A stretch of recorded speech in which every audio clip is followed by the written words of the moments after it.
vais pas vous repasser tout ce qu'on a vu, mais il y a des grandes valeurs de ce qu'on a, grandes valeurs de la 3D expérience qu'on a abordé pendant la démo.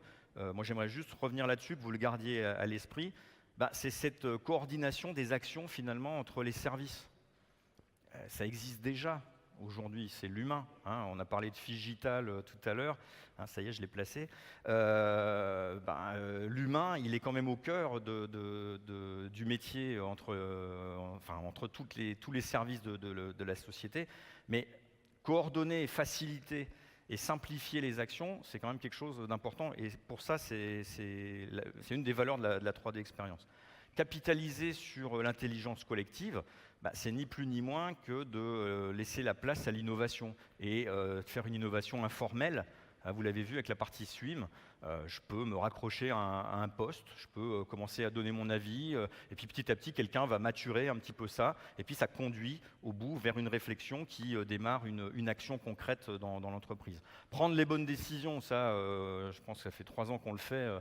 On le martèle, l'accès au dashboard, l'accès à des KPI, des indicateurs qui sont remontés de différentes sources, qui vous permettent tout simplement de prendre une décision et de ne pas avoir à creuser et chercher l'information dans toutes les directions. Ça, c'est nouveau maintenant, consommer, j'aime bien ce terme, consommer des données multi-CAO. On est d'accord, je ne peux pas tout faire, c'est pas parce que j'ai une licence sur un soft que maintenant je vais pouvoir travailler sur tous les softs de la planète, non. Mais je peux les consommer, c'est-à-dire les utiliser pour mon emploi, j'ai envie de dire, ingénierie plus que pour la partie conception CAD pure. Mais par contre, je peux aussi très bien maintenant alimenter ma plateforme avec des intégrations CAD qui n'existaient pas avant ou qui n'étaient pas aussi poussées en l'occurrence. Bon, maîtriser, entre guillemets, la collaboration avec la sous-traitance. L'intérêt du petit scénario sous-traitant, c'est pas de vous avoir montré que voilà, on sait faire du SolidWorks à gauche et du CATIA V5. C'est surtout que maintenant, on peut guider, préparer, former, tracer, sécuriser, et c'est extrêmement important, ce type d'activité de sous-traitance.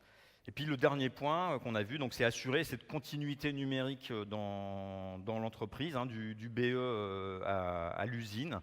Et puis on peut même aller plus loin, jusqu'au service. On peut amener du service complémentaire aux équipes. Voilà, donc voilà pour cette démo.